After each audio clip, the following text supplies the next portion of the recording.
नमस्ते, मेरा नाम शुभम है और आप मुझे ब्रेन ऑफ बिहार पे देख रहे हैं। आज है 18 फरवरी 2025। हमने पिछले वीडियो में लाइव के दौरान बताया था कि टेंटेटिव डेट 18 फरवरी 2025 दिखाया जा रहा है पोर्टल से रिलेटेड सुनवाई का, लेकिन वो टेंटेटिव ही था, कंप्यूटर जनरेटेड ही था। आज के डेट में कोई भी लिस्टिंग नई नहीं हुई है पोर्टल से रिलेटेड। फाइनल लिस्ट आ चुका है, दोनों सप्लीमेंट्री भी आ गया है और मेन लिस्ट भी आ गया है। इसका मतलब ये है कि पोर्टल से रिलेटेड सुनवाई आज माननीय सुप्रीम कोर्ट में नहीं होने जा रही है।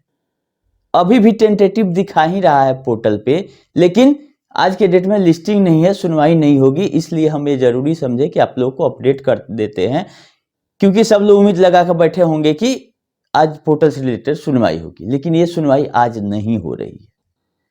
लेकिन एक उससे भी इंपॉर्टेंट सुनवाई माननीय सुप्रीम कोर्ट में है आज। इसका भी इंफॉर्मेशन आप लोग जान लीजिए। पिछले 6 महीना से लगातार लिस्टिंग होते आ रहा है। जो मुंबई का वर्सोवा क्षेत्र का जमीन है, उसका PIL बॉम्बे हाई कोर्ट ने रिजेक्ट कर दिया था। बोला था कि एज इट इज जो बॉम्बे इन्वायरमेंट डिपार्टमेंट जो बोल रहा है वो सही है, वहां कुछ कोई डेवलपमेंट नहीं होगा। उसी का एक अपील चला आ रहा है, और ये सहारा इंडिया का केवल नहीं है, बहुत सारे बिल्डर लोग इसको लगाए हैं। इसमें हो सकता है कि सहारा का जमीन भी इस क्षेत्र में आए, हो सकता है, कंफर्म हम नहीं है।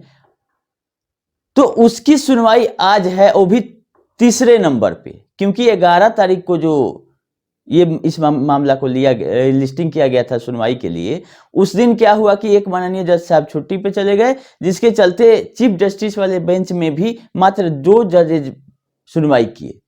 तो जैसे हम लोग का पोर्टल वाला मैटर भी डिलीट हुआ, वैसे चीफ जस्टिस ऑफ इंडिया ने भी इस केस को उस दिन बोला कि 18 तारीख को इसको रखिए सुनवाई पे, और विद इन 5, मतलब टॉप 5 जो पहला 1 2 3 4 5 नंबर का केस होता है, तो विद इन 5 मैटर को इसको लेना है। मतलब आइटम नंबर 1 से 5 के बीच में इसको रखिए, ताकि फर्स्ट हाफ में अच्छे से इसकी सुनवाई करके किसी निर्णय पे पहुंचा जा सके, क्योंकि ये डिस्पोजल में मामला है और पिछले 6 महीना से कंटिन्यूअस लिस्ट होता है और इसको आगे टाल दिया जा रहा था।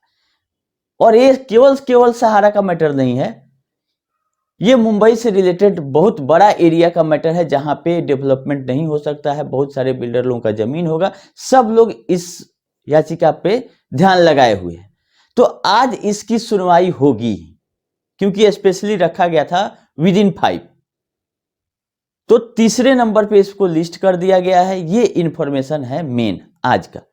पोर्टल से रिलेटेड सुनवाई नहीं होने जा रही है आज। अब देखिए अब कब होता है, अगला कोई डेट आएगा तो हम आप लोग को अपडेट करेंगे।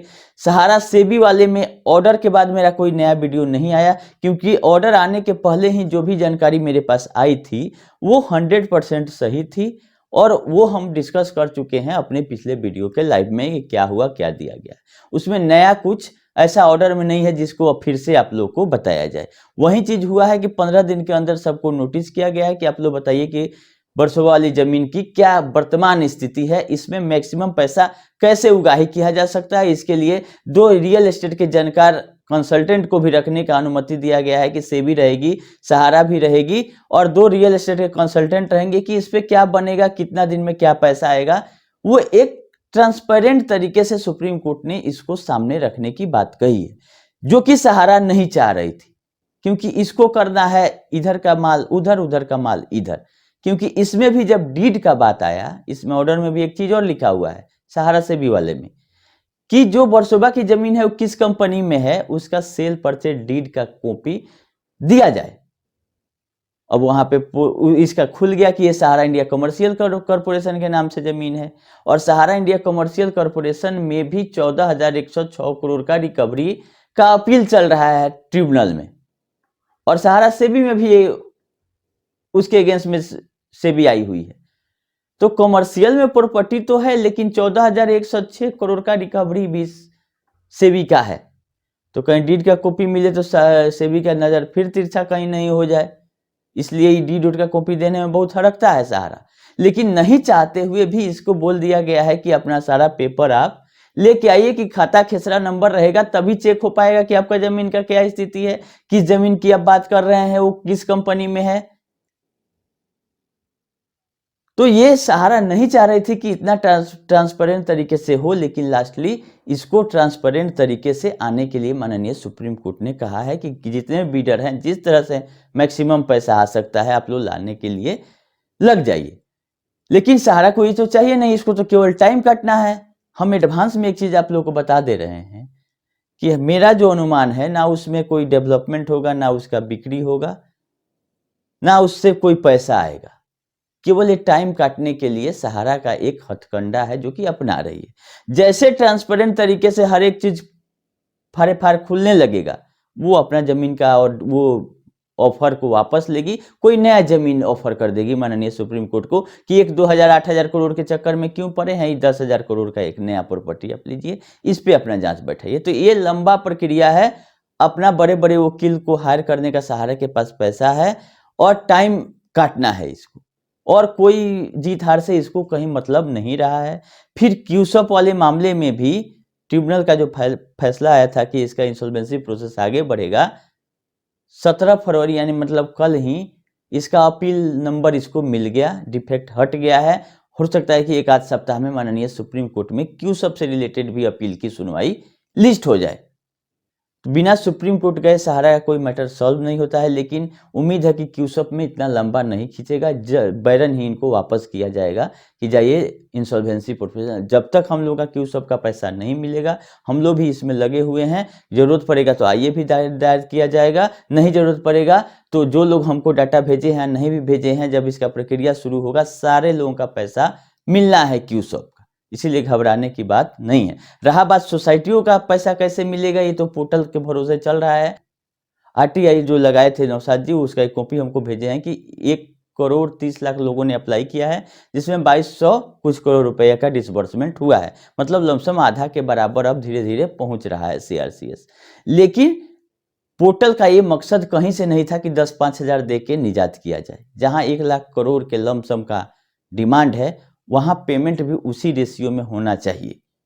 इसके लिए हम भी एक एडवोकेट से कंसल्टेंसी ले रहे हैं माननीय सुप्रीम कोर्ट से कि क्या एजेंट के रूप में हम लोग सुप्रीम कोर्ट में लगा सकते हैं आइए, या केस ही, क्योंकि हर एक जगह एक ही आदमी है। बाकी तो सोसाइटी हो गई, कंपनी हो गया, ई स्कूट हो गया, बहुत तरह तरह का एंटिटी है सहारा के पास, लेकिन एजेंट हर एक जगह है।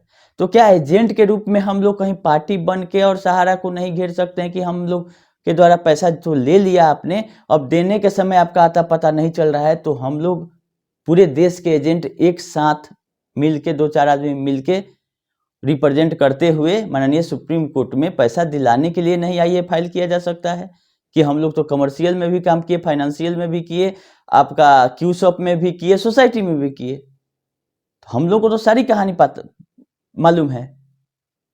तो हम इसी में हैं बात करने के क्रम में कि कहीं ना कहीं कुछ अगर जरूरत पड़ेगा तो आप लोगों से सहयोग भी लिया जाएगा। लेकिन सब लोग का अगर राय मसौदा बैठता है कि हाँ हम लोगों को भी सुप्रीम कोर्ट में एक केस दायर कर देना चाहिए, तो उसके लिए हम लगे हुए हैं।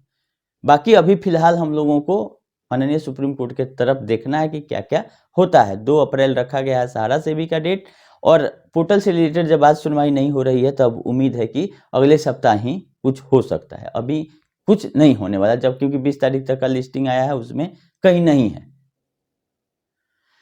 खैर देखिए आगे आगे होता क्या है, सहारा है, कहानी इसकी लंबी है। जैसा अपडेट रहेगा हम आप लोग करते रहेंगे। आज ध्यान रहेगा टोटल ये जो पीआईएल का चल रहा है सुनवाई माननीय सुप्रीम कोर्ट में, वो उस पे जैसा अपडेट रहेगा, पॉजिटिव निगेटिव अगर हमको इन्फॉर्मेशन रहा तो शाम तक आप लोगों को जरूर बताएंगे। अभी के लिए इतना ही, धन्यवाद।